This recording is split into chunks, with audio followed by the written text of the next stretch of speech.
ونستعينه ونستغفره ونؤمن به ونتوكل عليه ونعوذ بالله من شرور أنفسنا ومن سيئات أعمالنا من يهده الله فلا مضل له ومن يضلله فلا هادي له ونشهد أن لا إله إلا الله وحده لا شريك له ونشهد أن سيدنا ومولانا وحبيبنا وشفيعنا محمدا عبده ورسوله أرسله إلى الناس كافة بشيرا ونذيرا وداعيا إلى الله بإذنه وسراجا منيرا صلى الله تعالى عليه وعلى آله وصحبه وبارك وسلم تسليما كثيرا كثيرا وبعد فأعوذ بالله من الشيطان الرجيم بسم الله الرحمن الرحيم إن الله يأمر بالعدل والإحسان وإيتاء ذي القربى وينهى عن الفحشاء والمنكر والبغي يعظكم لعلكم تذكرون صدق الله مولانا.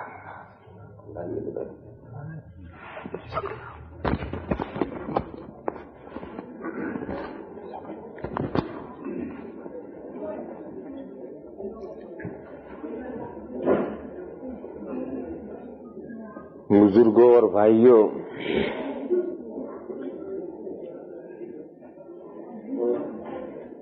یہ قرآن کریم کی ایک آیت پاک ہے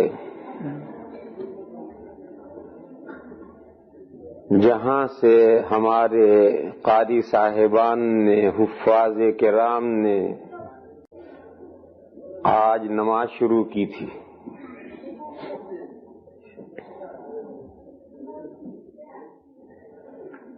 یہ چھوٹی سی آیت ہے لیکن نہایت جامع آیت ہے۔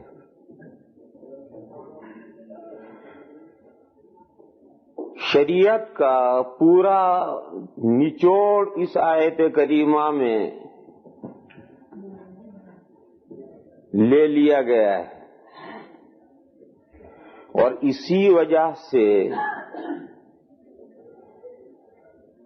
حضرت عمر بن العزیز رحمہم اللہ کے زمانے سے لے کر آج تک 1300 سال گزر گئے ہیں۔ ان 1300 سال تک مسلسل جمعہ کے خطبے میں اور عیدین کے خطبے میں اسی آیت کریمہ پر خطبہ ختم کیا جاتا ہے۔ پورے 1300 سال سے پوری زمین پر یہی عمل چلا آ رہا ہے کہ عیدین کے خطبے بھی اسی آیت پر ختم ہوتے ہیں اور جمعہ کے خطبے بھی اسی آیت پر ختم ہوتے ہیں۔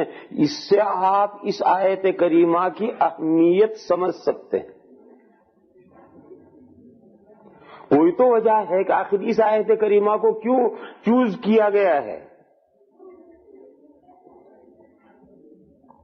وہ وہ اسی آیت کریمہ کی جو جامعیت ہے مضمون کی، اور جو دین کا پورے شریعت کا اور پوری دین کا جو خلاصہ اس کے اندر کیا گیا ہے، اس کی وجہ سے اس آیت کریمہ کو لیا گیا ہے، تاکہ آخر میں یہ آیت کریمہ ہر مسلمان کو سنا دی جائے، تاکہ اگلے جمعے تک اس کے ذہن کے اندر یہ آیت رہے، اور اس آیت کریمہ کے ذریعے سے گویا پورا دین اس کی نگاہوں کے سامنے پورا ویک رہے، اور اگلے جمعہ کو پھر یہی آیت سنائی جائے گی۔ میں نے یہ کہا کہ 1300 سال گزر چکے ہیں، اس کو آپ حضرات سمجھ گئے ہوں گے۔ اسلام پر 14 صدیاں گزر چکی ہیں، 15ویں صدی چل رہی ہے، اس کا 70واں سال چل رہا ہے، 15ویں صدی کا 70واں سال چل رہا ہے، 14 صدیاں پوری ہو گئی ہیں، کیوں یہ ہجری سن ہے 1417، 1417 کا مطلب کہ 14 صدیاں پوری ہو گئی، اور 15ویں صدی کا یہ 70واں سال ہے۔ حضرت عمر بن عبد العزیز رحمت اللہ علیہ، عمر بن عبد العزیز رحمت اللہ علیہ یہ پہلی صدی کے ختم پر امیر المومنین بنے ہیں۔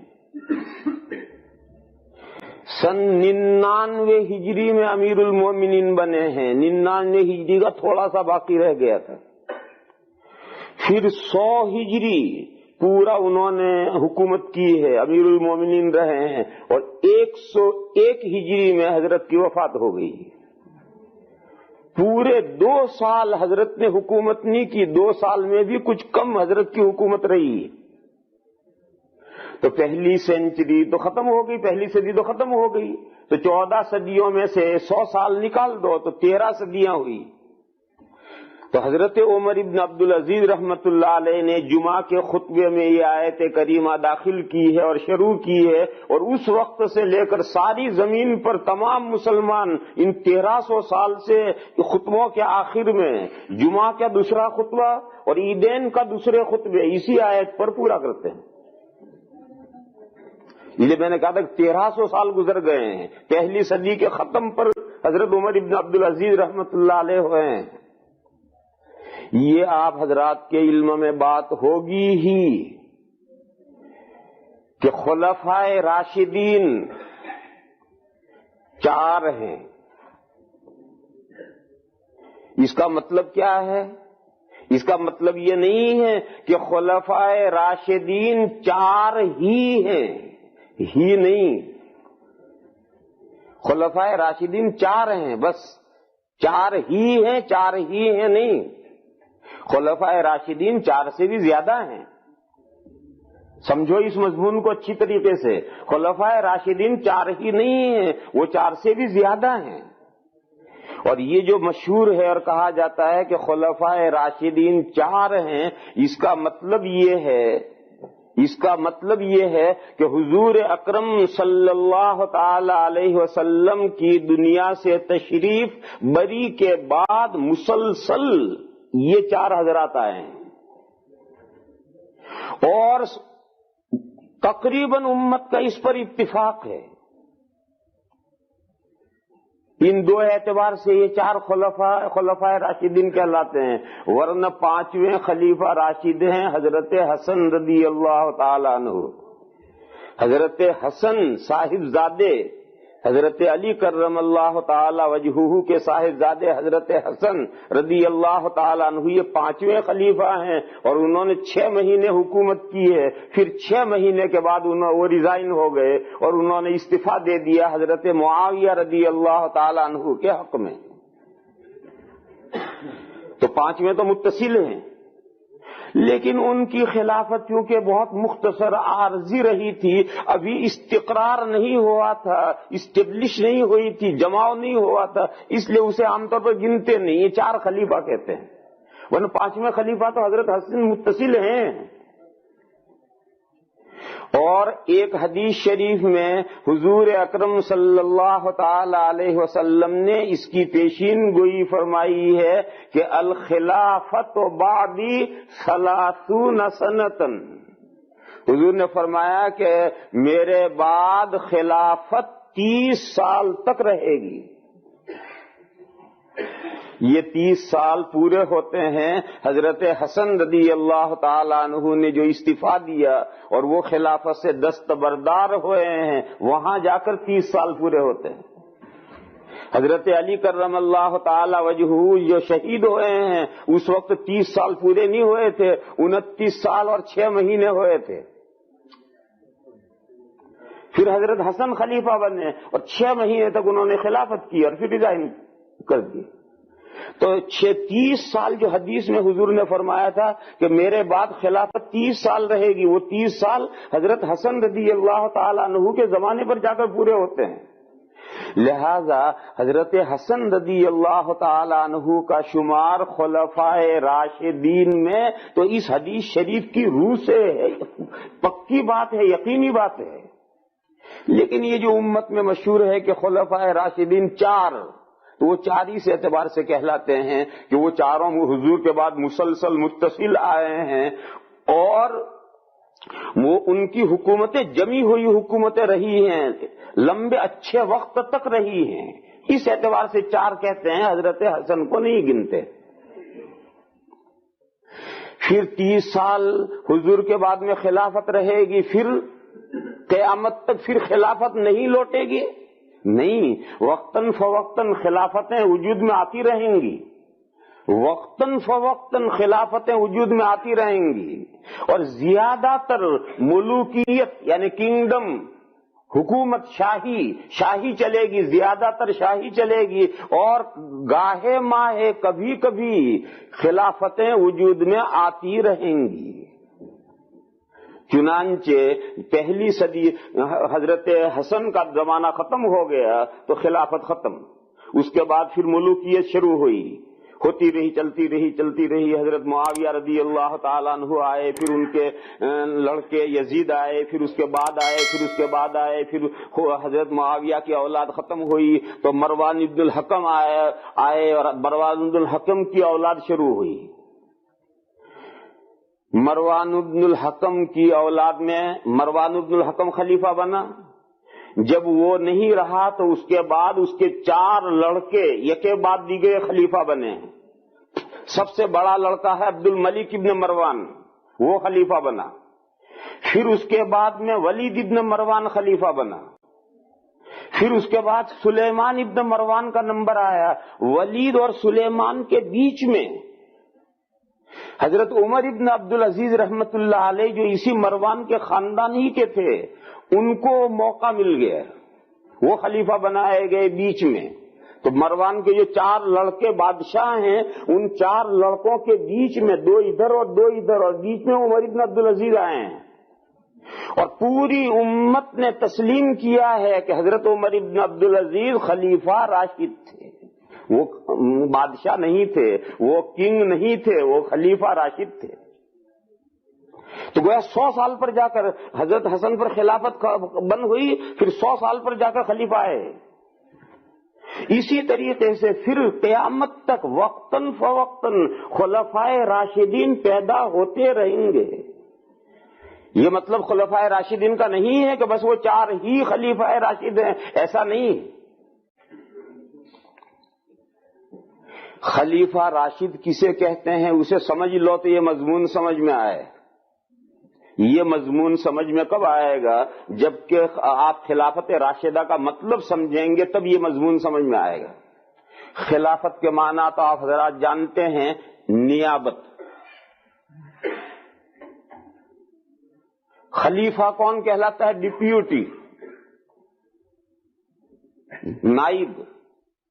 تو خلافت یہ مختصر لفظ ہے، شارٹ لفظ ہے، پورا لفظ ہے خلافت علی منہاج النبوہ، یہ ہے پورا لفظ ہے۔ یعنی وہ خلیفہ جو حضور کے طریقے پر حکومت کرے گا وہ خلیفہ راشد ہے۔ یہ خلافت کا مطلب ہے، جو حضور کا طریقہ تھا، حضور نے جس طرح سے حکومت کی ہے، جو طریقہ حضور کے حکومت کرنے کا طریقہ تھا، اسی طریقے پر جو حضرات حکومت کریں گے وہ بادشاہ نہیں ہیں، وہ خلفاء ہیں، حضور کے خلفاء ہیں، اور وہ خلافت ان کی خلافت راشدہ ہے۔ تو خلافت کے معنی ہے خلافت علی منہاج النبوہ، نبوت کے انداز پر، نبوت کے مینر پر، نبوت کے طریقے پر، نبوت کی روش پر، نبوت حضور نے جس انداز پر حکومت کی ہے اس انداز پر حکومت کرنے والے جتنے حضرات ہیں وہ سب خلفاء راشدین ہیں۔ حضور کا خلافت کا کیا انداز تھا، یہ بہت لمبا موضوع ہے، اتنا لمبا موضوع ہے کہ ایک موٹی ضخیم کتاب کا موضوع ہے، اسے مختصر وقت میں نہیں سمجھایا جا سکتا۔ لیکن اگر ساری دیگ کا، پلاؤ کی ساری دیگ کو سمجھنا ہو تو چند چاولوں سے بھی سمجھ میں آ جاتا ہے کہ دیگ کیسی پکی ہے۔ تو ایک دو مثالوں کے ذریعے سے بھی آپ سمجھ سکتے ہیں، سارا مضمون نہیں سمجھا جا سکتا کہ حضور کے حکومت کرنے کا انداز کیا تھا۔ یہ تو بہت لمبا موضوع ہے، مضمون ہے، مگر ایک تھوڑا بہت سمجھنے کے قریب ہونے کے لیے آپ سمجھیں کہ حضور اکرم صلی اللہ تعالی علیہ وسلم کی زندگی کا ہم مطالعہ کرتے ہیں تو جو سب سے پہلی چیز ہمارے سامنے آتی ہے وہ یہ آتی ہے کہ حضور اکرم صلی اللہ تعالی علیہ وسلم حکومت کے مال کو اپنے ہاتھ میں امانت سمجھتے تھے، مالک نہیں سمجھتے تھے۔ حضور اپنے آپ کو مالک نہیں سمجھتے تھے حکومت کے مال کے، اپنے آپ کو امانت دار امین سمجھتے تھے، جیسے کسی کے پاس کوئی امانت رکھی گئی ہو۔ حضور حکومت کے سارے مال کو اپنے ہاتھ میں امانت سمجھتے تھے، اور حکومت کے مال میں سے ایک نیا پیسہ حضور نے اپنی ذات پر خرچ نہیں کیا، اپنا سب کچھ تو لٹا دیا، قوم پر اپنا سب کچھ تو لٹا دیا، قرضے لے لے کر کے مسلمانوں کو خرچ کیا، باقی جو گورنمنٹ کا مال تھا، بیت المال خزانہ، اس میں سے ایک نیا پیسہ حضور نے اپنی ذات پر یا اپنے متعلقین پر خرچ نہیں کیا۔ آپ حضور کی سیرت پڑھیں گے تو پورا یہی سمجھ میں آئے گا۔ اچھا، پھر جو گورنمنٹ کا پیسہ ہے اس گورنمنٹ کے پیسے میں من مانی کرے، جس کو چاہے اتنا دے دیا، جس کو چاہے اتنا دے دیا، جس کو چاہے کم دیا، کسی کو نہیں۔ حضور پوری امانت دار، اپنے آپ کو امانت داری کے ساتھ کرتے تھے، جس کا جتنا حق ہے بس حق کے مطابق اس کو پہنچے گا۔ لوگوں نے ایک لطیفہ بنایا ہے، وہ لطیفہ ہے تو لطیفہ ہی، مذاق جیسی بات ہے، لیکن اس سے مسئلہ سمجھنے میں مدد ملے گی۔ ایک بزرگ کے یہاں مجلس بیٹھی ہوئی تھی اور کوئی عقیدت مند مرید کوئی ہدیہ لایا، مٹھائی لایا، فروٹ لایا مثال کے طور پر، اور وہ ہدیہ پیش کیا، اس نے لا کر لے لیا، ان بزرگ نے وہ ہدیہ لے لیا۔ تو مجلس میں سے ایک صاحب بولے، الہدایا مشترکتن، ایک حدیث ہے، وہ حدیث انہوں نے سنائی کہ جو گفٹ آئے اس میں سب کا حق ہے، یہ حدیث شریف ہے، الہدایا مشترکتن، گفٹ میں سب کا حق ہے۔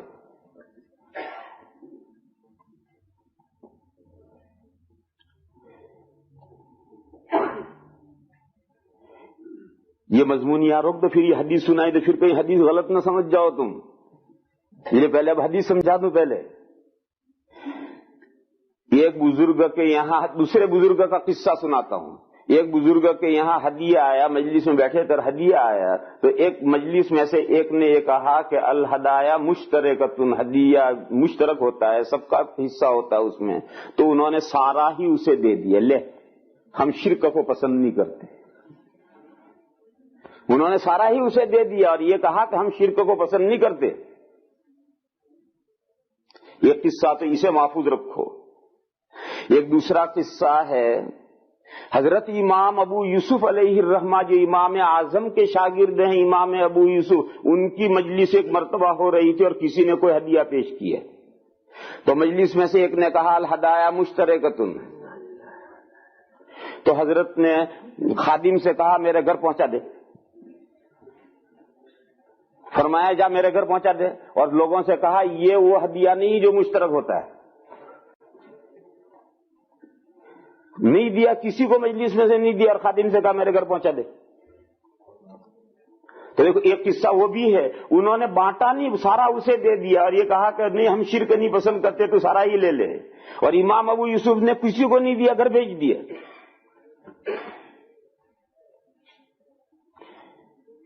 علماء کرام نے کہا کہ یہ فقیہ ہیں، امام ابو یوسف فقیہ ہیں، اگر امام ابو یوسف علیہ الرحمہ اس کے کہنے پر یہ ہدیہ سب میں بانٹ دیتے مسئلہ بن جاتا، مسئلہ بن جاتا، اور آج ہر ایک کو بانٹنا پڑتا، اور ان بزرگوں نے عمل کر دیا، وہ بزرگی کی باتیں ہیں، آج اگر کوئی اس پر عمل کرتا ہے تو بہت بڑی بات ہے، بزرگی کی بات ہے، وہ مسئلہ نہیں، وہ بزرگی کی بات ہے۔ تو بزرگ کا جو عمل تھا وہ ان کے شایع نشان تھا، اور آج اس پر کوئی عمل کرے تو واہ واہ، وہ تو بزرگانہ بات ہے۔ اور امام ابو یوسف نے نہیں بانٹا، وہ بانٹتے تو مسئلہ بنتا، اور ہر مسلمان کو اس پر عمل کرنا پڑتا ہے۔ اصل کیا ہے حدیث شریف کا اصل معنی یہ ہے کہ ہدیے دو قسم کے ہیں، ہدیے دو قسم کے ہیں، ایک ہدیے وہ ہیں جو فوری استعمال کرنے کے قابل ہوتے ہیں، اور ایک ایسے ہدیے نہیں ہوتے ہیں، مخصوص ہدیے ہوتے ہیں۔ مثلا میں مثال دوں، ایک صاحب میر مجلس ہیں، لوگ بیٹھے ہوئے ہیں اور کسی نے مٹھائی پیش کی، یہ ایک ایسا ہدیہ ہے، کھجوریں پیش کی، مٹھائی پیش کی، یہ ایسا ہدیہ ہے کہ سب کو دیں گے، تھوڑا تھوڑا لے لو، سب کو تھوڑا تھوڑا کھلائیں گے، کیوں یہ فوری استعمال کرنے کی چیز ہے۔ اور بیٹھے ہوئے ہیں اور میر مجلس کی خدمت میں کسی نے 50 پاؤنڈ ہدیہ پیش کیا، تو وہ ٹکڑے کر کے پاؤنڈ بنا کر لو، ایک ایک پاؤنڈ لے لو، نہیں وہ ایک ایک پاؤنڈ نہیں دیا جائے گا، وہ تو اٹھا کے جیب میں رکھ لیں گے، کیونکہ یہ پاؤنڈ فوری استعمال کرنے کی چیز نہیں ہے۔ بیٹھے ہوئے ہیں، کسی نے آ کے قلم پیش کیا، اب وہ قلم کے اس کی ایک نیب لے کے اڑ رہا اور ایک اس کا دوسرا لے کے اڑ رہا، نہیں یہ اسے فوری استعمال ہوتا، نیب لے کے رکھ لیں گے۔ تو الہدایہ مشترک تو یہ خاص جگہ پر ہے کہ وہ ہدیے اور وہ گفٹ سے جو مجلس میں عام طور پر کھانے پینے کی چیزیں اور استعمال کی چیزیں ہوتی ہیں، وہ مجلس میں آئیں تو اہل مجلس کا حق ہے کہ سب کا منہ میٹھا کرا کیا جائے۔ یہ مطلب ہے اس حدیث کا کہ ایسا ہدیہ آئے جو فوری استعمال کرنے کی چیز ہو اور فوری کھانے پینے کی چیز کے قبیل کی چیزیں ہوں، تو اہل مجلس میں سب کا منہ میٹھا کرنا چاہیے۔ سارا مجلس میں بانٹ دینا ضروری نہیں ہے، سارا مجلس میں بانٹ دینا ضروری نہیں ہے۔ مٹھائی کا ڈبہ آیا تو سارا گھر نہیں بھیجنا چاہیے، کھولو اور ایک ایک ٹکڑا سب لے لو، سب نے ایک ایک ٹکڑا لے لیا، اب باقی ڈبہ بند کر کے گھر بھیج دو، اس کو کہتے ہیں منہ میٹھا کیا۔ تو وہ سارا ڈبہ تقسیم نہیں ہو جائے گا، اس ڈبے میں سے سب کا منہ میٹھا کیا جائے گا۔ یہ اس حدیث شریف کا مطلب الہدایہ مشترکۃ کا۔ اور وہ ہدایہ جو فوری استعمال کرنے کے نہیں ہیں ان کو یہ حدیث شامل نہیں ہے۔ یہ مطلب متعین کیا امام ابو یوسف کا عمل اور وہ بزرگ کا عمل، ان دونوں نے مل کر کے حدیث کا یہ مطلب متعین کیا۔ تو خیر یہ تو بات دوسری طرف چلی گئی، میں تو اصل وہ پہلا قصہ سنا رہا تھا کہ ایک بزرگ تشریف فرما تھے اور کوئی ہدیہ آیا تو کسی نے کہا کہ حضور الہدایہ مشترکۃ، تو انہوں نے کہا ٹھیک ہے بالکل سب کا حق ہے، بولو کیسے بانٹوں، اللہ میاں والی تقسیم کروں یا حضور اکرم صلی اللہ تعالی علیہ وسلم والی تقسیم کروں؟ تو لوگوں نے کہا کہ یہ کیا عجیب و غریب بات ہے، اللہ میاں کی تقسیم کیسی ہوتی ہوگی اور حضور کی تقسیم کیسی ہوتی ہوگی؟ تو لوگوں نے یہ سوچا کہ بہرحال اللہ تو بہت بڑی ہستی ہے، ان کا تو کیا، ہم لوگوں نے یہ کہا کہ حضور والی تقسیم کیجئے۔ تو انہوں نے کہا بالکل ٹھیک ہے، لاؤ ترازو لاؤ۔ ترازو لائے، گنو آدمی کتنے، آدمی گنے کے 10 آدمی ہیں، تولو مٹھائی کتنی ہے، معلوم ہوا کہ 1 کلو ہے، تو ایک کے حصے میں 100 گرام آتی ہے، ترازو لے کر کے اٹھا کر کے ہر ایک کو 100 گرام تول تول کے 100 گرام تول تول کے سب کو مساوی تقسیم کر دی۔ تو سب نے دیکھا کہ حضور والی تقسیم تو ہو گئی۔ تو اب لوگوں نے سوچا کہ اللہ میاں والی تقسیم کیسی ہوتی ہے بھی دیکھنی چاہیے۔ تو لوگوں نے درخواست کی کہ حضرت اللہ میاں کی تقسیم کیسی ہوتی ہے وہ کر کے دکھائیے۔ کہا واپس لاؤ، ڈبے میں جمع کر دو۔ کیوں نہ سب نے حصے واپس کر دیے ڈبے میں، پھر سارا کلو اکٹھا ہو گیا۔ اب انہوں نے نظر ڈالی ہے اور اس کو بلا کر ایک مٹھی بھر کے اسے دی ہے، پھر آگے نظر گھما کر کے اس سے بلایا اور ایک مٹھی بھر کے اسے دی، اور آگے ایک کو بلا کر سارا ڈبا اسے دے دیا اور باقی سب کو انگوٹھا دکھا دیا۔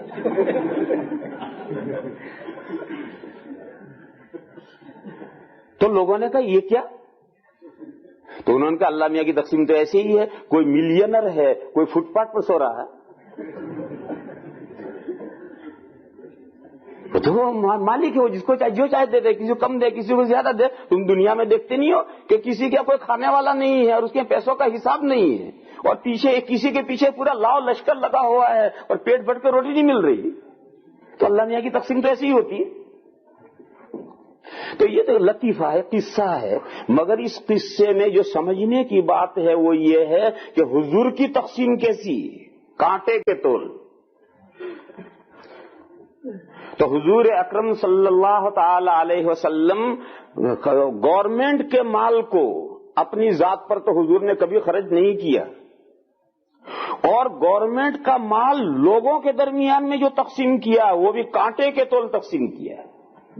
یہ نہیں کہ ہمارے اختیار میں ہے، جس کو چاہے کم دے دیں، جس کو چاہے زائد دے دیں، کوئی شاعر آیا اس کو بہت دے دیا، اور کوئی آرٹسٹ آیا اس کو بہت دے دیا، اور کوئی بیچارہ غریب آیا اس کو دھکے دے دیے۔ ایسا نہیں، جس کا جو حق ہے کانٹے کے تول حضور نے دیا۔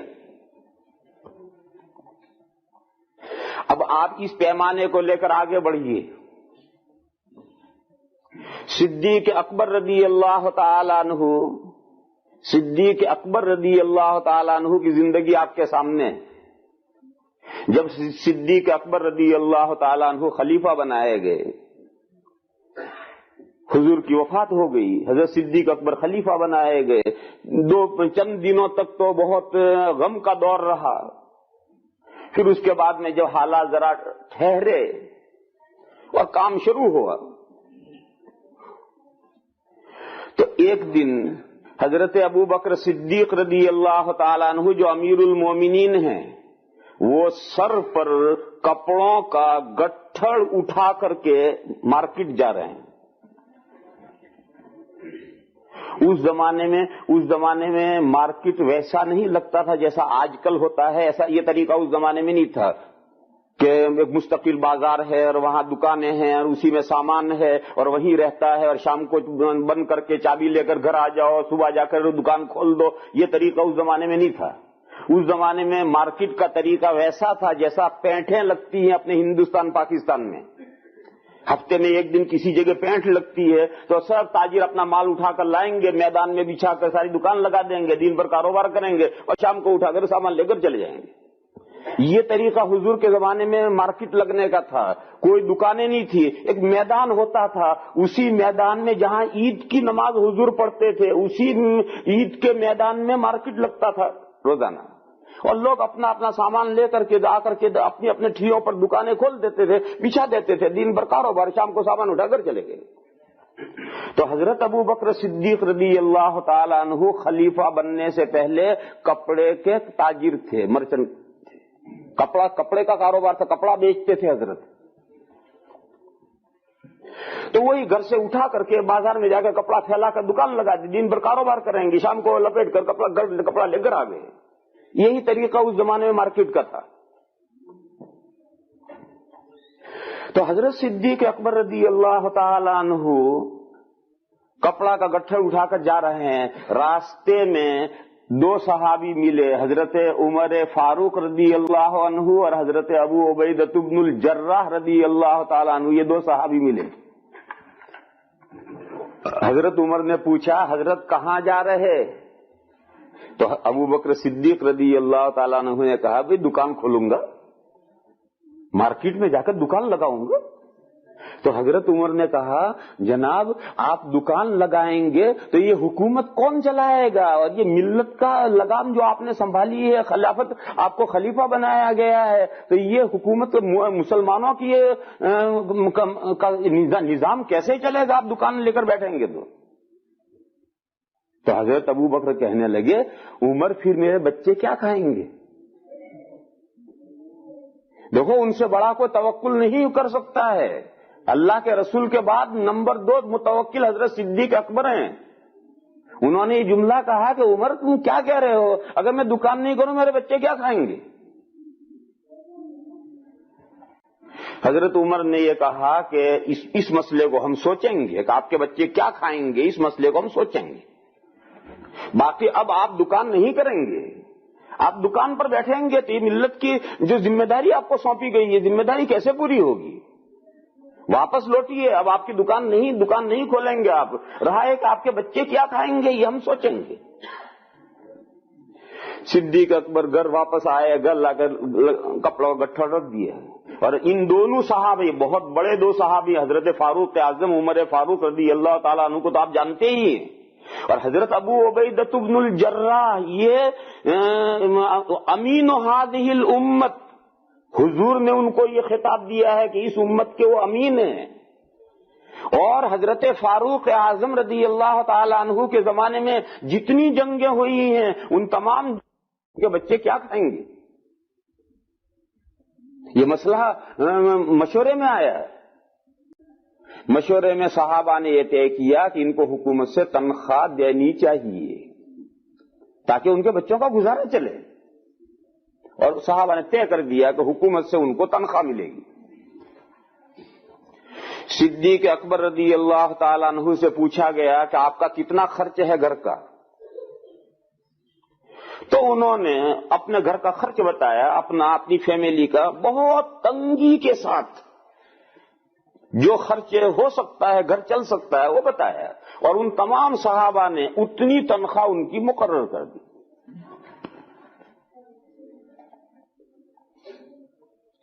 حضرت کا گھر چلنے لگا، حکومت بھی چلنے لگی۔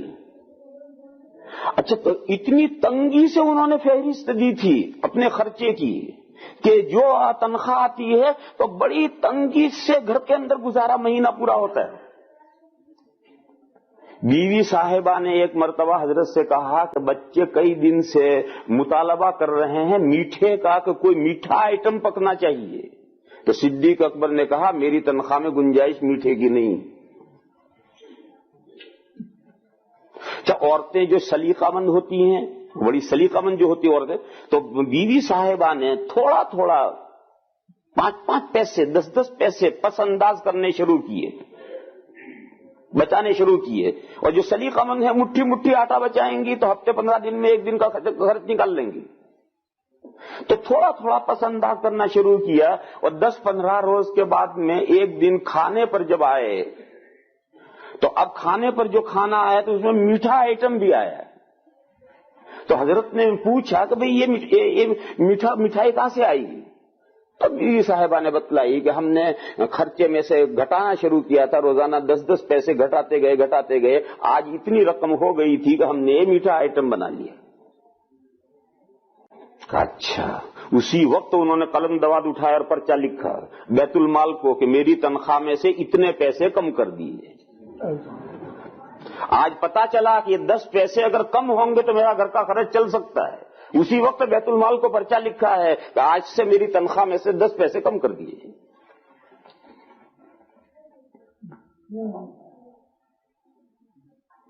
دیکھو یہ ہے وہ خلافت علی منہاج النبوہ۔ چلتا رہا، فاروق اعظم رضی اللہ تعالی عنہ کا دور خلافت آیا ہے، فاروق اعظم رضی اللہ تعالی عنہ نے تو یہ تنخواہ بھی نہیں لی کبھی، یہ جتنی صدیق اکبر نے تنخواہ لی وہ تنخواہ بھی فاروق اعظم نے بیت المال سے نہیں لی، اور کیسے زندگی گزاری ہے جانتے ہو؟ ایک مرتبہ جب حضرت خلیفہ تھے اور آدھی دنیا پر ان کی حکومت تھی، حضرت فاروق اعظم کی حکومت آدھی دنیا پر، اس وقت کی آدھی دنیا پر ان کی حکومت تھی. اس وقت حضرت تشریف لے گئے تھے، عمرے کے لیے تشریف لے جا رہے ہیں. راستے میں قافلہ رکا، رات کے پچھلے حصے میں سب سو گئے. صبح آنکھ کھلی تو حضرت کو غسل کی ضرورت پیش آ گئی. اتفاق ہوتا ہے. حضرت نے غسل فرمایا اور جو لنگی پہن رکھی تھی اس لنگی کو دھویا، اور اس زمانے میں ایک چادر اوڑھی جاتی تھی اور ایک لنگی باندھی جاتی تھی، کرتے ارتوں کا رواج زیادہ نہیں تھا. تو وہ جو چادر اوڑھنے کی وہ تو پہن لی، نہا کر اسے پہن لی، اور وہ لنگی دھو کر، کیونکہ وہ ناپاک تھی تو دھو کر اسے سکھایا. فجر ہو گئی، صبح کا وقت ہو گیا، تمام ساتھی وضو کر کے نماز پڑھنے کے لیے تیار ہو گئے. نماز کا وقت ہو گیا، امیر المومنین نماز پڑھانے ابھی تشریف نہیں لا رہے. بہت دیر ہوئی نہیں آئے تو حضرت عمرو بن العاص رضی اللہ تعالیٰ عنہ ایک بڑے صحابی ہیں، وہ دیکھنے کے لیے گئے کہ کیا بات ہے امیر المومنین کیوں اب تک نہیں آئے. تو دیکھا کہ حضرت ایک لنگی چادر باندھے ننگے بیٹھے ہیں، لنگی تو باندھ رکھی ہے، بیٹھے ہیں. تو ان کا حضرت نماز کا وقت ہو گیا. ان کو بھائی نماز کا وقت تو ہو گیا مگر میری لنگی یہ سوکھ رہی ہے، یہ ذرا ہلکی ہو جائے، ایک دم تو پوری سوکھے گی نہیں مگر ذرا ہلکی پڑ جائے تو میں پہن کر آتا ہوں. تو عمرو بن العاص نے کہا کہ حضرت آپ کے پاس دوسری لنگی نہیں ہے؟ تو کہنے لگے تیری ماں مرے، عربوں کے پاس میں 2 لنگیاں کب سے ہونے لگی. فرمایا تیری ماں مرے، عربوں کے پاس 2 لنگیاں کب ہوتی تھی.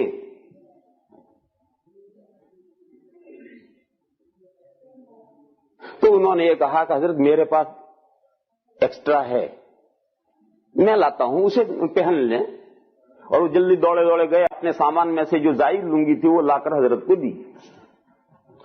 حضرت عمر نے وہ لنگی پہنی، دوسری چادر اوڑھی، نماز پڑھانے کے لیے چلے. تھوڑا سا چلے اور پتہ نہیں کیا یاد آیا، واپس لوٹ گئے اور واپس آ کر کے پھر وہی اپنی چادر باندھ دی اور ان کی لنگی نکال کر انہیں واپس کر دی اور کہا لو تمہاری لنگی جا کر رکھ لو اور بیٹھے ہوئے انتظار کرو میرے نماز کے میں میری یہ لنگی ہلکی ہوگی تب پہن کر نماز پڑھانے آؤں گا، وہاں تک انتظار کرو. اور یہ کہا کہ تمہاری لنگی پہن کر اس لیے نہیں آ رہا ہوں کہ ہو سکتا ہے کہ قافلے میں سے کوئی یہ خیال کرے کہ عمر کے پاس 2 لنگیاں ہیں، ایک وہ سوکھ رہی اور ایک یہ پہن کر آئے. تو اگر ان کے پاس ایک ہی لنگی ہوگی تو ان کا دل ٹوٹے گا. اور میں کس کو بتانے جاؤں گا کہ یہ لنگی میری نہیں ہے، یہ میں نے مانگ کر تمہارے پاس سے پہنی ہے، میں کس کو بتانے جاؤں گا. لہذا قافلے میں جن کے پاس میں ایک ہی لنگی ہوگی ان کا دل ٹوٹے گا کہ امیر المومنین کے پاس 2 لنگیاں ہیں. اس لیے کہا تمہاری لنگی پہن کر نماز پڑھانے نہیں آؤں گا، میری لنگی سوکھے گی جب بھی آؤں گا، انتظار کرو، میری نماز میں میرا انتظار کرو.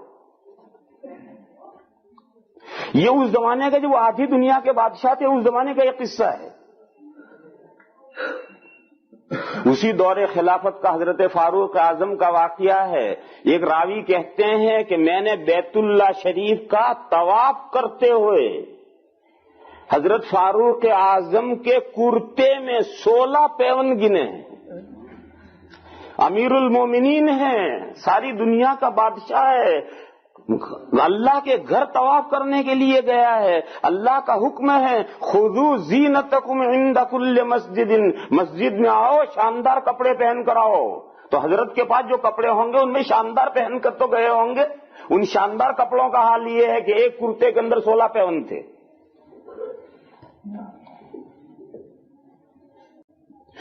ایسی زندگیاں انہوں نے گزاری ہیں. حکومت سے انہوں نے وہ حضرت صدیق اکبر نے جتنا لیا تھا وہ بھی نہیں لیا. حضرت صدیق اکبر رضی اللہ تعالیٰ عنہ کا تو خاندان چھوٹا تھا. حضرت فاروق اعظم کا خاندان بہت بڑا تھا. 16 تو لڑکے تھے حضرت فاروق اعظم کے، 16 لڑکے تھے حضرت فاروق اعظم کے، اور لڑکیاں اللہ جانے کتنی ہوں گی، کیونکہ عرب لڑکیوں کو نہیں بتایا کرتے. عربوں کے یہاں پردے کا اتنا اہتمام ہے کہ اگر آپ کسی سے پوچھو کم اولادوں کا، تمہارے کتنے بچے ہیں، تو صرف بیٹوں کو بتائے گا، لڑکیوں کو نہیں بتائے، کبھی نہیں بتائے گا. تو بے حیائی کی بات ہے کہ آدمی اپنی لڑکیاں بتا دے کہ میری 3 لڑکیاں ہیں. عرب کی غیرت اسے برداشت نہیں کرتی. اور ہم اجمی پوچھے تمہارے کتنے بچے ہیں تو لڑکے لڑکی پوتے پوتیاں سب بتا دے گا. یہ سب ہمارے اجمیوں کا مزاج ہے، عربوں کا یہ مزاج نہیں ہے. عرب بہت غیرت مند، اگر اسے پوچھو کم اولادوں کا تو صرف لڑکے بتائے گا، لڑکیوں کو بتائے گا ہی نہیں. تو اس لیے یہ بڑے بڑے صحابہ ان کی لڑکیاں کتنی تھی اللہ جانے کتنی تھی، تاریخ میں ہے ہی نہیں. صرف لڑکوں کا ذکر ہے کہ 16 لڑکے تھے حضرت کے. تو جب اتنے لڑکے ہوں گے تو اتنی ہی لڑکیاں ہوں گی، اتنے ہی گھر میں نوکر خادم ہوں گے، 2-4 بیویاں ہوں گی، باندیاں ہوں گی. اتنی بڑی فیملی تھی اور حکومت سے ایک پیسہ نہیں لیتے. کوئی سوچے کہ گزارا کیسے چلتا تھا؟ کوئی یہ سوچ سکتا ہے کہ گزارا کیسے چلتا تھا؟ دیکھو گزارا ایسے چلتا تھا. جب حضرت فاروق اعظم رضی اللہ تعالیٰ عنہ کو شہید کیا گیا ہے، خنجر مارا ہے، ابو لؤلؤ نے خنجر مارا ہے، تو خنجر لگنے کے بعد 3 دن فاروق اعظم زندہ رہے ہیں. 3 دن کے بعد وفات ہوئی. پیٹ میں خنجر لگا تھا اور اتنا آنتیں پھٹ گئی تھی کہ جو کھاتے تھے وہ نکل جاتا تھا، لیکن پھر بھی 3 دن تک زندہ رہے حضرت. 3 دن کے بعد وفات ہوئی. تو وہ جو زخمی ہونے کے جو 3 دن ہیں، ان 3 دنوں کا قصہ ہے کہ ان کے سب سے بڑے بیٹے ہیں حضرت ابن عمر رضی اللہ تعالیٰ عنہما، جو صحابی ہیں، وہ بہت بڑے صحابی ہیں حضرت ابن عمر، عبداللہ ابن عمر. تو انہوں نے اپنے بیٹے کو بلایا، بڑے بیٹے کو، اور کہا کہ دیکھو بیٹے، اب میں تو بہت جلد مرنے والا ہوں اور میرا کتنا قرضہ ہے اللہ جانے کتنا قرضہ ہے. لہذا جب میرا انتقال ہو جائے تو تم میری جو اولاد ہو یہ سب اکٹھا ہوئی ہو اور سب اکٹھا ہو کر کے میرا قرضہ ادا کیجیے. اور اگر وہ قرضہ تمہارے بوجھ تو تم اس بوجھ کو نہ اٹھا سکو اور تمہاری ہمت سے زیادہ قرضہ نکلے تو پھر میرا جو خاندان ہے بنو عدی کو بلائیو اور بنو عدی سے کہیو ہمارے قبیلے کے ایک آدمی کا یہ قرضہ ہے، سب قبیلہ مل کر ادا کرو یہ قرضہ. اور اگر وہ قرضہ اتنا زیادہ ہو جائے کہ بنو عدی بھی نہیں ادا کر سکیں تو پھر عام مسلمانوں کے سامنے رکھیو کہ امیر المومنین کا یہ قرضہ ہے، سب مسلمان ادا کرو. یہ وصیت کی تھی حضرت نے. اللہ کا یہ کرنا تھا کہ حضرت کے انتقال کے بعد وہ سارا قرضہ حضرت کے بیٹوں ہی نے ادا کر دیا. خاندان سے بھی ہیلپ اور مدد نہیں لینی پڑی، بیٹوں ہی نے ادا کر دی. تو وہ تو اسی طرح سے چلتا تھا کام. یہاں ایک مسئلہ سنو، قرضہ بہت بری چیز ہے. قرضہ کرنا بہت بری چیز ہے اور قرضہ کیے بغیر دنیا میں کوئی آدمی جی بھی نہیں سکتا. ہر آدمی کو کچھ نہ کچھ قرض لینا دینا پڑتا ہے. کون آدمی ایسا ہے کہ جس کے اوپر ایک پیسہ بھی قرض نہ ہو؟ کچھ نہ کچھ ہوتا ہی ہے. اور قرضہ بہت بری چیز ہے. اتنی بری چیز ہے کہ حضور کے زمانے میں جب حکومت کے پاس آمدنی نہیں تھی تو اس زمانے میں اگر کوئی آدمی جنازہ آتا تو سب سے پہلی بات حضور یہ پوچھتے کہ یہ آدمی مقروض تو نہیں مرا. اگر یہ بتایا جاتا کہ یہ مقروض مرا ہے تو حضور پوچھتے کہ اس کے ترکے میں بھرپائی ہے یا نہیں. اگر کہا جاتا کہ اس کا ترکہ پیچھے کچھ نہیں ہے تو حضور اس کا جنازہ نہیں پڑھتے تھے اور صحابہ سے کہہ دیتے تھے تم پڑھ کر دفن کر دو. اور صحابہ وہ جنازہ پڑھ کر دفن کرتے تھے اور حضور اس کا نماز جنازہ نہیں پڑھتے تھے. کیوں؟ تاکہ لوگوں کو تنبیہ ہو اور ہر آدمی قرضے سے بچے. کیوں؟ موت اللہ جانے کب آ جائے اور ہم اگر مقروض مریں گے تو حضور کی نماز سے محروم رہیں گے. اس خیال سے ہر آدمی قرضے سے بچنے کی کوشش کرے گا. پھر جب حکومت کے پاس آمدنی شروع ہوئی تو حضور نے تقریر فرمائی اور یہ فرمایا کہ انا اولا بالمؤمنین من انفسہم، میں مسلمانوں کا ان کی ذاتوں سے زیادہ حق رکھتا ہوں. حضور نے فرمایا کہ میں مسلمانوں کا ان کی ذاتوں کا ان پر جتنا حق ہے اس سے زیادہ میں اس سے حق رکھتا ہوں. لہذا اگر کوئی مسلمان مقروض مرتا ہے اور اس کے قرضے کی بھرپائی کے لیے ترکہ نہیں ہے تو میرے پاس لاؤ، میں اس کا قرضہ ادا کروں گا گورنمنٹ سے. اور اگر کوئی مرتا ہے اور ترکہ چھوڑتا ہے تو حضور نے فرمایا میں ترکہ نہیں لوں گا، ترکہ اس کے ورثہ لیں گے، کہ میں قرضہ بھروں گا ترکہ بھی لوں گا، نہیں ترکہ نہیں، ترکہ تو اس کے ورثہ لیں گے، لیکن اگر قرضہ ہے اور اس کی بھرپائی کی کوئی شکل نہیں ہے تو میرے پاس لاؤ، میں قرضہ بھروں گا۔ اور پھر حضور نے مقروض کی بھی نماز جنازہ پڑھنی شروع کی، اور ایسا کوئی مقروض مرتا تو اس کا قرضہ حضور بیت المال سے ادا کرتے۔ یہ جو واقعہ ہے اس سے معلوم ہوگا قرضہ کتنی بری چیز ہے۔ اچھا، دوسری طرف جب حضور اکرم صلی اللہ تعالی علیہ وسلم کی دنیا سے تشریف بری ہوئی ہے، حضور کی وفات ہوئی ہے، تو حضور نے ایک دکان پر سے، یہودی کی ایک دکان سے اپنے گھر کے خرچے کے لیے 20 سا جو لے رکھا تھا، 20 سا یعنی 80 کلو گرام، تقریباً 80 کلو گرام جو لے رکھا تھا، ادھار لے رکھا تھا، اور اس کے یہاں مورگیج کے طور پر، گروی کے طور پر اپنا لوہے کا کرتا رکھ رکھا تھا، اور یہ قرضہ ابھی ادا نہیں ہوا تھا اور حضور کی وفات ہو گئی۔ اور حضور کی وفات کے بعد میں یہ قرضہ حضور کے گھر والوں نے قرضہ ادا کر کے وہ زرہ وہاں سے چھڑوائی ہے۔ کیا اعلان ہے بتا دو، ایسے بولو وہیں سے پہنچ جائے گا، سے بولو 749 WCD۔ چلو ہو گئی، پلیز ریمو یور کار۔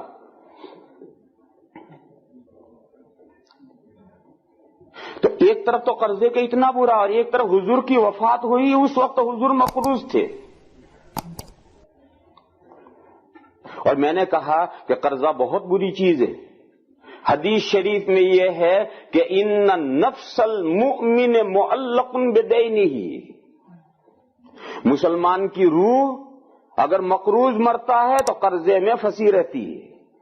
حدیث شریف ہے یہ، ان نفس المؤمن معلقۃ بدینہ حتی یقضی عنہ، مسلمان کی روح قرضے میں پھنسی رہتی ہے جب تک پیچھے والے اس کا قرضہ نہیں ادا کریں گے، اس روح کو چھٹکارا نہیں ملے گا۔ تو قرضہ اتنی بری چیز ہے۔ اور دوسری طرف میں نے یہ کہا کہ قرضے سے تو مفری نہیں ہے، دنیا میں کون آدمی بغیر قرضہ کیے رہ سکتا ہے؟ کچھ نے تھوڑا زیادہ تو قرضہ ہوتا ہی ہر ایک پر۔ اور دوسری طرف خود حضور کی وفات ہوئی تو حضور پر قرضہ تھا، لہذا اب یہ سب چیزیں ملا کر کے مسئلہ سمجھ سنو، 2 صورتوں میں قرضہ کرنے کی اجازت ہے۔ یا تو آپ کی پراپرٹی میں بھرپائی ہو قرضے کی، آپ کے پاس جو پراپرٹی ہے، مکان ہے، زمین ہے، دکان ہے، سامان ہے، یہ جو ترکہ ہے، پراپرٹی ہے، مالیت ہے، اس میں جو ترکے کی اگر بھرپائی ہے تو اس بھرپائی کے بقدر آپ قرضہ کر سکتے ہیں، کیونکہ مرنے کے بعد میں اگر قرضہ ہے تو سب سے پہلے آپ کے ترکے میں سے وہ قرضہ ادا ہوگا۔ دوسری صورت یہ ہے کہ آدمی کے پیچھے متعلقین ایسے ہیں کہ آدمی کو اس پر 100% اعتماد ہے کہ اگر اچانک میری آنکھ بند ہو گئی تو میری اولاد میرا قرضہ چکائے گی، تو قرضہ کر سکتا ہے آدمی۔ ایسے متعلقین ہوں، اس کے گھر والے ہوں، بیوی بچے ہوں، متعلقین ہوں، اور وہ یہ یقین طور پر جانتا ہے کہ اگر میں اچانک مر جاؤں گا تو میرے متعلق میرا قرضہ ضرور چکائیں گے، تو قرضہ کرنے کی اجازت ہے۔ تو پراپرٹی میں، ترکے میں بھرپائی کے بقدر قرضہ کر سکتے ہو، اور متعلقین پر اعتماد کی بات ہو تو قرضہ کر سکتے ہو۔ ان 2 شکلوں کے علاوہ قرضہ کرنے کی اجازت نہیں۔ پھر قرضہ بڑی خطرناک چیز ہے، قرضہ کرنا بہت خطرناک چیز ہے۔ اللہ جانے کس وقت آنکھ بند ہو جائے، اور اگر اچانک آنکھ بند ہو گئی اور پیچھے قرضہ کھڑا رہا تو مرنے والے کی روح اس قرضے میں پھنسی رہے گی۔ بس یہ 2 شکلیں ہیں۔ ایک شکل اور ہے، مگر وہ حرب الحوث کے لیے دار و رسن نہیں، ہر آدمی کو وہ شکل نہیں ملتی۔ ایک شکل اور ہے، ایک بہت بڑے صحابی حضرت زبیر بن العوام رضی اللہ تعالیٰ عنہ، حضور کے پھوپھی زاد بھائی ہیں، حضور کے پھوپھی کے لڑکے ہیں، پھوپھی زاد بھائی ہیں، اور حضور نے ان کو جو مختلف صحابہ کو جو ٹائٹل دیے ہیں، لقب دیے ہیں، ان کو لقب دیا ہے حواری رسول اللہ صلی اللہ علیہ وسلم فی الجنہ، جنت میں حضور کے خاص مددگار۔ عیسیٰ علیہ السلام کے حواری تھے نا، وہ جو عیسیٰ علیہ السلام کے خاص شاگرد حواری، وہ حواری لفظ حضور نے ان کے لیے استعمال کیا کہ جنت میں یہ میرا حواری ہے۔ یہ زبیر ابن عوام رضی اللہ تعالی عنہ اس زمانے میں دور صحابہ میں بینک تھے۔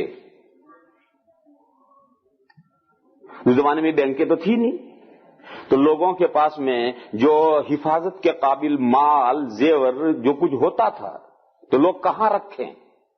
اس زمانے میں بینک ہوتے تھے آدمی، جو قابل اعتماد بھروسے کا آدمی ہوتا تھا اس کے پاس امانتیں رکھی جاتی تھی۔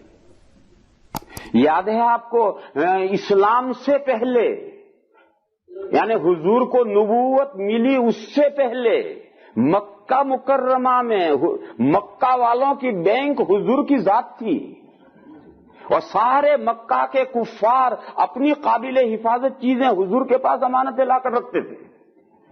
اور اتنا اعتماد مکہ والوں کو تھا کہ اسلام سے پہلے، نبوت سے پہلے ان مکہ والوں نے حضور کو امین کا لقب دے رکھا تھا، اور حضور نے اس کا کتنا پاس و لحاظ کیا ہے۔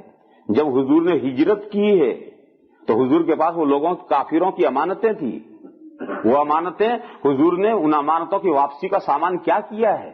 اپنے بستر پر اپنے داماد، اپنے چچازاد بھائی حضرت علی کو لٹایا ہے، اور رات میں حضور ہجرت کے لیے باہر نکل گئے اور غار ثور میں جا کر چھپ گئے ہیں، اور صبح کو حضرت علی کو پوری لسٹ دے کر گئے تھے، اور صبح کو انہوں نے ایک ایک آدمی کی سب امانتیں ان کو پہنچا دی۔ تو مکہ چھوڑ کر دشمنوں نے تنگ کر دیا ہے، مکہ چھوڑ کر حضور مجبوراً جا رہے ہیں، مگر امانت والوں کی امانتیں سب کی پہنچا کر جا رہے ہیں۔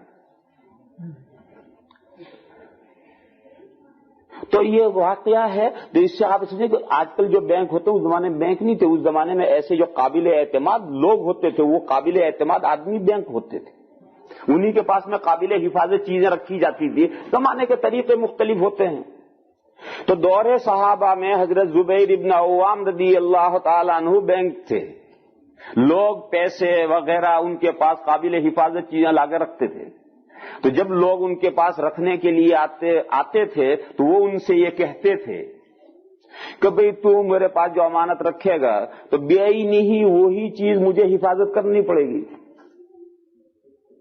میں ایک اس سے بہتر شکل بتاؤں تجھے، وہ یہ ہے کہ تو جو پیسہ مجھے قرض دے دے، میں اسے استعمال کر لوں گا، اور تجھے جب ضرورت پڑے گی تیری رقم تجھے دے دوں گا۔ تو لوگ اعتماد کرتے تھے، تو لوگ یہ کہتے حضرت ایسا کر لیجیے۔ تو اب وہ جو لوگ آ کر امانتیں رکھتے تھے وہ امانت کے بجائے حضرت قرض لے لیتے تھے، اور قرض لے کر غریبوں میں بانٹ دی، اور جب وہ واپس مانگنے آتا تھا تو واپس دے دیتے تھے، ادھر کی ادھر، ادھر کی ادھر کر کے سب کے حساب چلتے رہتے تھے، اور کوئی پریشانی نہیں ہوتی تھی۔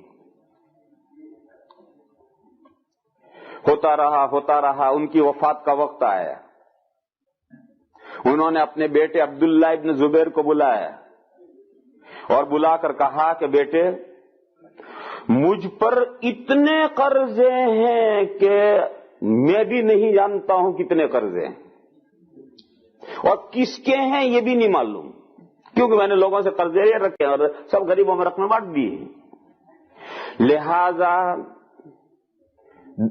میرے مرنے کے بعد جب میرا انتقال ہو جائے تو 3 سال تک حج میں جائیو، اور مینا کے میدان میں 3 دن تک اعلان کیجیو کہ زبیر کا انتقال ہو گیا ہے، میرے ابا زبیر کا انتقال ہو گیا ہے، جس کا ان کے پاس قرضہ ہو وہ قرضہ مجھ سے آ کے لے جاؤ۔ 3 سال تک یہ مینا میں اعلان کرنا، اور جو بھی آ کر قرضہ مانگے اسے کوئی ثبوت مت پوچھیو، وہ جتنا قرضہ کہے وہ قرضہ ادا کیجیے،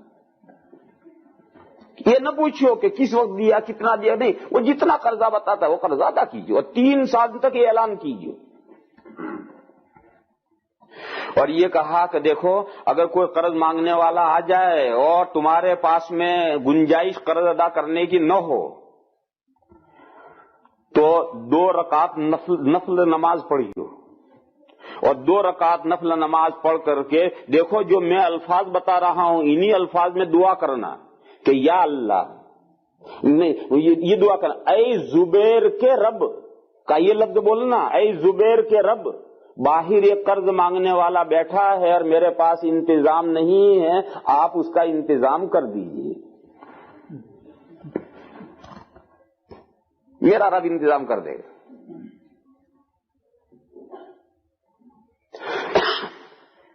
خیر انتقال ہو گیا حضرت کا، 15-20 روز 25 روز تو کوئی قرضہ مانگنے آیا ہی نہیں۔ نیا غم کا معاملہ ہے، قرضہ مانگنے والے شروع میں ایک دم نہیں مانگا کرتے، لیکن جب غم ہلکا پڑ جائے گا تو اب تو قرض مانگنے والے تو بہرحال آئیں گے۔ تو ایک صاحب قرض مانگنے کے لیے آئے اور انہوں نے آ کر یہ کہا، بہت بڑی رقم بتائی مثال کے طور پر، کہ انہوں نے آ کر یہ کہا کہ میں نے حضرت زبیر کو 10 لاکھ روپے دے رکھے تھے، درہم دے رکھے تھے، لہذا مجھے وہ رقم چاہیے۔ اب 10 لاکھ کا لفظ سن کر ان کے تو پیروں تلے زمین نکل گئی، اس لیے کہ 10 لاکھ کا تو کہیں انہوں نے خواب بھی نہیں دیکھا تھا۔ تھوڑی بہت رقم بتاتے وہ انتظام کر کے دے دیتے، لیکن اتنی بڑی رقم بتائی کہ ان کے تو پیروں تلے زمین نکل گئی اور وہ تو فوراً اٹھ کر گھر میں چلے گئے، اور جا کر انہوں نے وضو کیا اور مصلی بچھایا اور نماز پڑھنی شروع کی، وہی جو طریقہ بتایا تھا۔ اچھا یہ صاحب جو بیٹھے آئے تھے، جب یہ کوئی عبداللہ ابن زبیر کوئی جواب دیے بغیر چپ چاپ اٹھ کر چلے گئے اندر، تو ان کو پشیمانی ہوئی کہ میں نے برا کیا کہ آ کر قرضہ مانگا، بیچاروں کے پاس انتظام نہیں ہے اور میں نے آ کر قرضہ مانگ لیا اتنا بڑا، اب یہ بیچارے شرمندہ ہو کر گھر میں چلے گئے، مجھے کوئی جواب بھی نہیں دیا، تو یہ شرمندہ ہو کر واپس لوٹ گئے، یہ شرمندہ ہو کر گھر لوٹ گئے۔ کہاں کا تھا؟ مدینہ کا تھا نہیں، باہر سے کہیں سے آیا ہو آدمی تھا، کون تھا اللہ جانے کون تھا۔ اب یہ تو گھر میں گئے، 2 رکعت نماز پڑھی، نماز پڑھ کر دعا کی، اے زبیر کے رب، باہر ایک قرض مانگنے والا بیٹھا ہے، میرے پاس انتظام نہیں ہے، آپ اس کا انتظام کر دیں۔ اب باہر آئے تو باہر تو کوئی نہیں، چارپائی خالی۔ ہم ڈھونڈے بھی وہ آدمی کہاں گیا، معلوم نہیں کون آدمی تھا، کہاں گیا اللہ جانے کہاں گیا، بہت ڈھونڈا انہیں، ملا ہی نہیں کہیں آدمی۔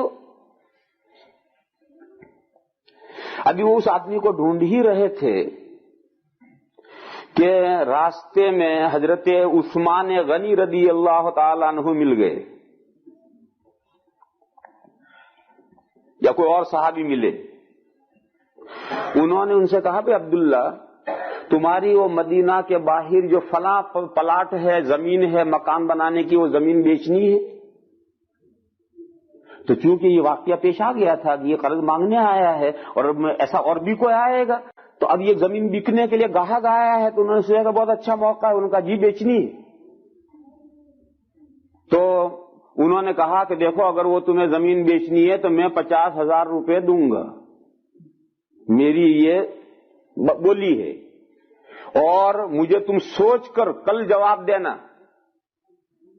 اور کوئی اس سے زائد رقم دے تو مجھ سے پوچھے بغیر سودا مت کرنا، اور مجھے سوچ کر کل جواب دو۔ بہت اچھا۔ شام کو حضرت معاویہ رضی اللہ تعالیٰ عنہ آ گئے، انہوں نے آ کر کہا کہ بھئی تمہاری وہ فلاں زمین ہے وہ تمہیں بیچنی ہے؟ تو انہوں نے کہا ہاں بیچنی ہے، اور 50,000 کا آفر ایک آدمی کر چکا ہے۔ انہوں نے کہا 1 لاکھ میں دوں گا۔ تو انہوں نے کہا کہ مجھے پہلے ان سے بات کرنی پڑے گی، کیونکہ پہلا آفر ان کی ہے، تو تم 1 لاکھ دے رہے ہو تو میں پہلے ان سے کہوں، اگر وہ بھی 1 لاکھ دے سکتے ہو تو ان کا حق پہلے ہے، کیونکہ آفر ان کی پہلے ہے، ان کا کوئی حرج نہیں، ان سے پوچھ لو، اور وہ 1 لاکھ نہ دے تو میں 1 لاکھ دوں گا۔ دوسرے دن ان کے پاس گئے، انہوں نے جا کے کہا کہ فلاں صاحب آئے تھے، انہوں نے 1 لاکھ اس کے لگائے، انہوں نے کہا میں اس کے 1.25 لاکھ دوں گا، اور دیکھو کل تک سوچ کر پھر بتائیے، جلدی مت کرو بیچنے میں 1.25 لاکھ دوں گا۔ شام کو وہ صاحب دوسرے صاحب پھر آئے کہ بھئی کیا ہوا، انہوں نے کہا تو 1.25 لاکھ کہہ دیا، انہوں نے کہا میں 2 لاکھ دوں گا۔ یوں ہوتے ہوتے ہوتے وہ زمین جو کل 10,000 روپے کی زمین تھی، اس آپس میں کچھ کیا وجہ، اللہ تعالیٰ کے فیصلے، ہوتے ہوتے وہ زمین 25 لاکھ میں بکی۔ کل 10,000 کی وہ زمین تھی، اس زمانے کے ویلیو کے اعتبار سے کچھ 10,000 کی زمین تھی، وہ زمین 25 لاکھ میں بکی. وہ ایک دعا کی برکت. بھائی زبیر کے رب، قرضہ مانگنے والا بیٹھا ہے، میرے پاس انتظام نہیں، آپ انتظام کر دیجئے.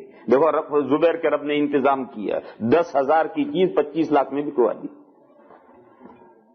تو میرے بھائیوں، یہ تو ایک اور طریقہ ہے، مگر یہ طریقہ ہم میں سے ہر کسی کے بس کا نہیں ہے. حرب الحوث کے لیے دار و رسن کہاں؟ یہ تو کوئی بڑے لوگ ہیں، بڑے لوگ ہیں، ان کا مقام ہے، لہذا اس کی تو ہرس کیجیے نہیں. ہمارے لیے تو مسئلہ وہی ہے کہ 2 شکلوں میں قرضہ کرنے کی اجازت ہے. یہ آدمی کے پاس جتنی ملکیت ہے، جائیداد ہے، پراپرٹی ہے، مالیت ہے، ترکہ ہے، اس کے اندر تک قرضہ کرنے کی اجازت ہے. یا پھر آدمی کے متعلقین ایسے مضبوط ہیں کہ آدمی کو یہ بالکل یقین ہے کہ اگر میں اچانک دنیا سے چلا گیا تو میرے پسماندگان قرضہ میرا کھڑا نہیں رکھیں گے، وہ قرضہ چکائیں گے، پہلی فرصت میں قرضہ چکا دیں گے. تو پھر ان 2 صورتوں میں قرضہ آدمی کر سکتا ہے. ان 2 صورتوں کے علاوہ قرضہ بڑی خطرناک چیز ہے، بے حد خطرناک چیز ہے. اتنی خطرناک چیز کہ حضور اس مخلوق کی نماز نہیں پڑھتے تھے، اور اتنی خطرناک چیز کہ حضور نے فرمایا کہ مومن کی روح اس قرضے میں پھنسی رہتی ہے جب تک وہ قرضہ نہ چکایا جائے. تو میں تو اصل یہ بات عرض کر رہا تھا کہ حضرت فاروق اعظم رضی اللہ تعالیٰ عنہ نے اتنا قرض کر رکھا تھا، انہیں اپنی اولاد پر اعتماد تھا کہ خدا نہ خواستہ میرا وقت آ گیا تو میرے متعلقین قرضہ ادا کریں گے. چنانچہ بلا کر یہی وصیت کی کہ میرا قرضہ تم اولاد ادا کرنا، تمہارے اولاد سے زیادہ ہو جائے تو میرے خاندان سے کہنا، خاندان بھی نہ ادا کرے تو مسلمانوں سے کہنا. تو انہوں نے تو زندگی ایسے ہی گزاری. عثمان غنی رضی اللہ تعالیٰ عنہ کا دور حکومت آیا تو وہ تو عثمان غنی تھے، وہ تو غنی تھے. ان کے پاس تو اللہ نے خود ہی انہیں اتنا دے رکھا تھا کہ انہیں حکومت کی ایک دھیلے کی بھی ضرورت تھی ہی نہیں. حکومت سے لینے کا سوال ہی کیا پیدا ہوتا ہے؟ ان کو تو اللہ نے بہت نواز رکھا تھا، بہت نواز رکھا تھا. اور حضور کے زمانے میں وہ عثمان غنی تھے. جب تبوک کی جنگ ہوئی ہے اور تبوک کی جنگ کے لیے حضور 30,000 کا لشکر لے کر گئے ہیں اور 450 کلومیٹر کا لمبا سفر حضور نے کیا ہے اور 30,000 کے لیے سواریاں بھی چاہیے، کتنے انتظام چاہیے، تو چندہ کیا تھا. تو اس وقت میں حضرت عثمان غنی نے اتنا بڑا چندہ دیا تھا کہ حضور خوش ہو گئے. اور یہ جملہ حضور نے بار بار فرمایا تھا کہ ما علی عثمان ما عمل بعد، ما علی عثمان ما عمل بعد. وہ تو حضور کے زمانے میں عثمان غنی تھے.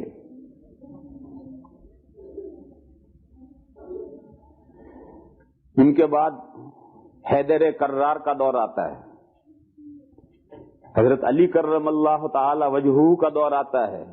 حضرت علی کرم اللہ وجہہ کا حال بتاؤں کیا حال تھا. ایک مرتبہ